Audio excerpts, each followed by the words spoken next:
আমরা কেন মানুষের কাছে হাত পাতবো ভাই? আমি দেখছি এই যে মিরাজ ভাই একজন ওনার কিন্তু দুইটা হাত নাই। সে কিন্তু ফেসবুক থেকে এবং ইউটিউব থেকে কিন্তু লক্ষ লক্ষ টাকা আর্নিং করতেছে এবং সে দেখিয়ে দিয়েছে যে মানুষ পারে। তো আপনারা আপনাদের হাত পা থাকতে কেন ভাই মানুষের কাছে চান?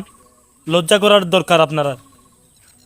নিজে কিছু করেন, নিজের আবেগ কষ্ট সব কিছু ফেসবুক এবং ইউটিউবে শেয়ার করেন, দেখবেন আপনি ঠিকই একদিন এ, লক্ষ লক্ষ টাকা আর্নিং করতে পারতেছেন। মানুষের কাছে কেন চান ভাই আপনারা? নিজে কিছু করে দেখান, মানুষের কাছে কেন চাইবেন? সেখানে লজ্জিত হবেন।